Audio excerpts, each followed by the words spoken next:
Hello students, in today's video we are going to discuss about some board questions related to the topic increasing and decreasing. In the first question, we have to prove that y is equals to 4 sin theta divided by 2 plus cos theta minus theta is an increasing function in interval 0 to pi by 2, closed interval 0 to pi by 2.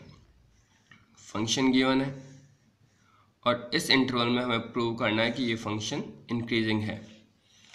As we have already know that a function is said to be an increasing function if given functions derivative is greater than equals to 0 in that particular interval. अगर हम इस function के derivative को इस interval के अंदर positive prove कर देते हैं तो ये प्रूव हो जाएगा कि ये जो फंक्शन दे रखा है ये इंक्रीजिंग फंक्शन है. Simply f x is increasing if and only if f dash x is greater than equals to 0. हमें सीधा सिंपल इसका डेरिवेटिव फाइंड आउट करना है और इस इंटरवल का यूज करते हुए उसे ग्रेटर देन 0 प्रूव करना है. इस फंक्शन को डिफ्रेंशिएट करते हैं.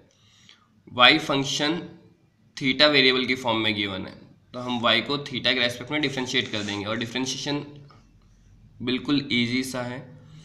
यहाँ पे पहले डिवाइड का फॉर्मूला अप्लाई करेंगे मीन्स u बाई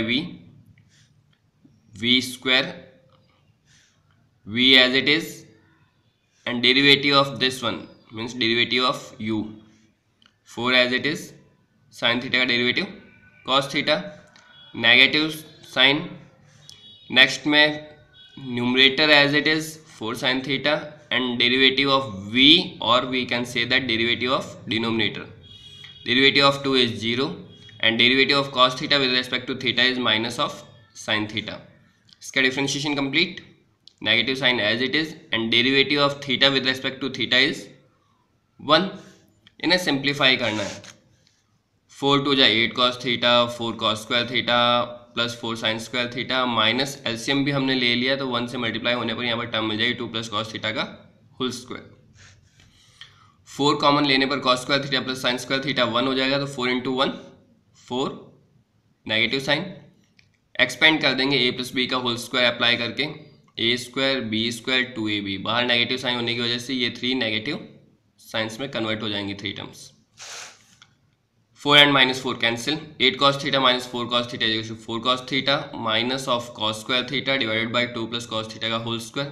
और क्या सिंप्लीफाई कर सकते हैं, cos theta कॉमन ले लिया. इसके बाद में अब हम सिंप्लीफाई नहीं कर सकते. ये फाइनली हमें y का डेरिवेटिव मिल चुका विद रेस्पेक्ट टू थीटा. अब हमें ये प्रूव करना है ये ग्रेटर दैन 0 है और किस इंटरवल के लिए 0 to pi by 2 means first quadrant के लिए. cos थीटा फर्स्ट क्वाड्रेंट के अंदर पॉजिटिव होता है तो हमने यहाँ मेंशन कर दिया cos theta is greater than 0 if theta belongs to 0 to pi by 2. First interval के अंदर cos थीटा की वैल्यू हमेशा पॉजिटिव होगी. नेक्स्ट मूव करते हैं. Square of any real number is always positive. 2 plus cos theta का whole square चाहे यहाँ पे कोई भी रिजल्ट मिले उसका स्क्वायर करने पर हमें पॉजिटिव वैल्यू मिलेगी.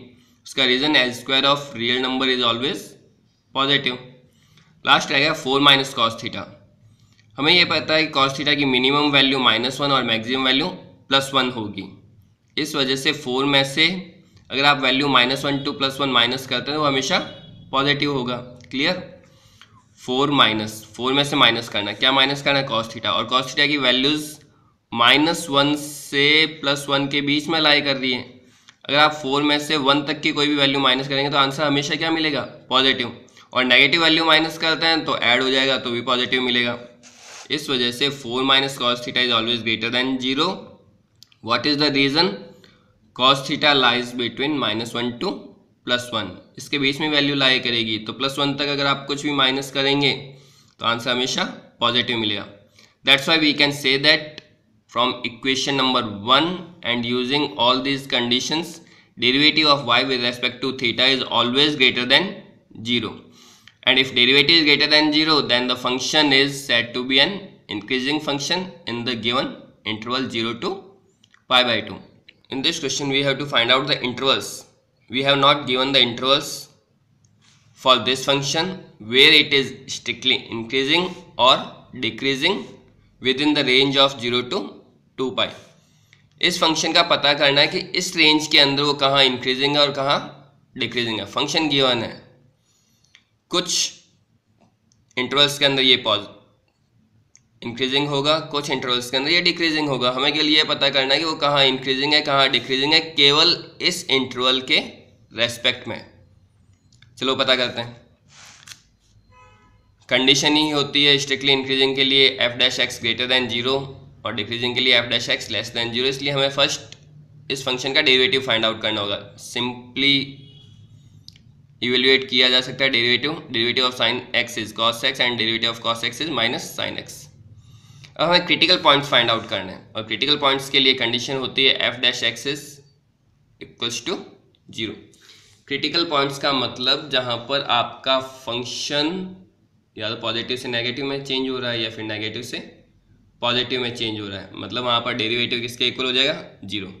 डेरिवेटिव ग्रेटर देन 0 होने पर तो इंक्रीजिंग होता है, लेस देन 0 होने पर डिक्रीजिंग होता है, और इक्वल्स टू अगर 0 दे रखा है तो ना वो इंक्रीजिंग की फॉर्मेट में और ना ही डिक्रीजिंग की फॉर्म में। हम क्रिटिकल पॉइंट्स फाइंड आउट कर लेते हैं। डेरिवेटिव की value cos x minus sine x is equals to 0। Sine x को उधर शिफ्ट कर दिया, cos x equals to sine x divided both sides by cos x, तो cos x upon cos x 1 हो गया, sin x upon cos x tan x equals to 1। अब 1 value कहाँ पे होती है? हमें पता है tan की वैल्यू 1 पाई बाय 4 पे होती है, लेकिन केवल पाई बाय 4 पे मल्टीपल एंगल्स ऐसे हैं जहाँ पर tan की वैल्यू 1 होती है, लेकिन हमें इस इंटरवल से बाहर नहीं जाना है। और ये interval 0 to 2 pi means 1 complete circle को रिप्रेजेंट करता है। अच्छे से ध्यान रखना, 0 से 2 पाई, 0 यहाँ से मूव करके आप वापस यहाँ आ जाएंगे मीन्स 2 पाई। 0 से 2 पाई तक हमें ये पता करना है कि ये tan x 1 कहाँ पे होता है। हमें पता है फर्स्ट क्वाड्रेंट के अंदर वैल्यू पॉजिटिव होगी tan के लिए, इसलिए फर्स्ट क्वाड्रेंट से हमने एंगल कंसिडर कर लिया।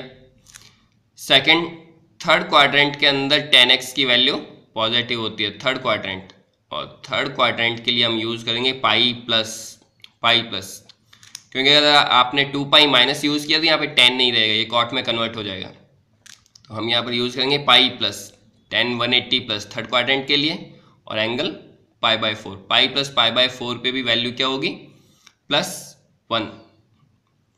क्लियर ना? इससे आप चाहें तो सिंप्लीफाई करके देख सकते हैं। tan 180 plus theta, tan 180 plus theta is equals to tan theta tan pi by 4 and tan pi by 4 is equal to 1।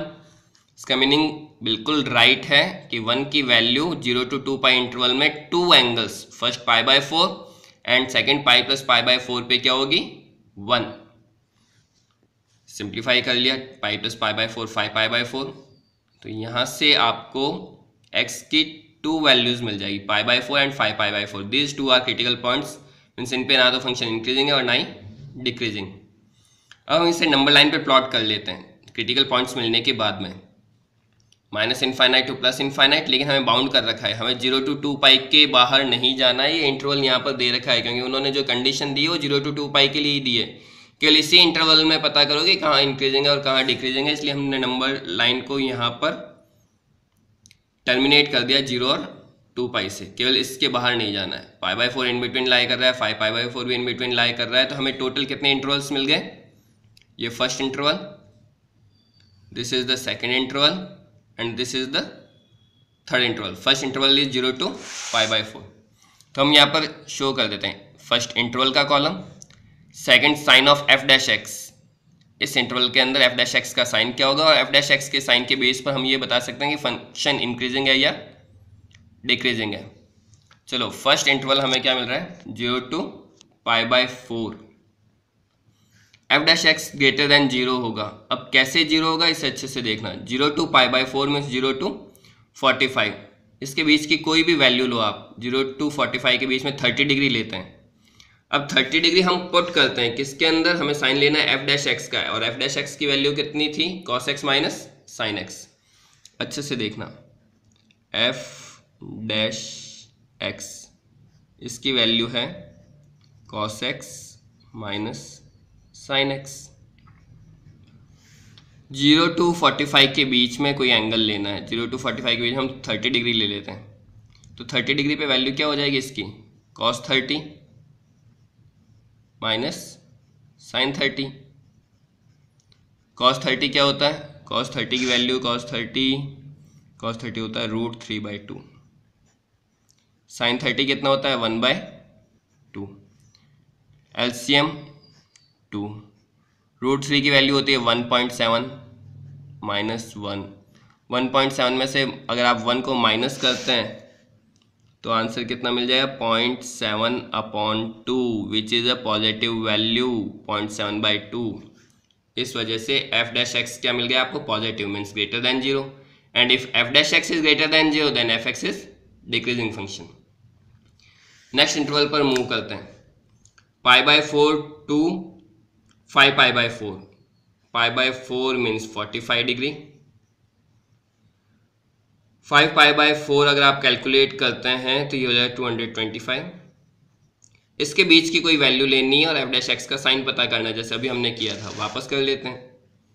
f dash x की वैल्यू क्या थी, f डैश एक्स हमने फाइंड आउट किया था cos x minus sine x, cos x minus sine x.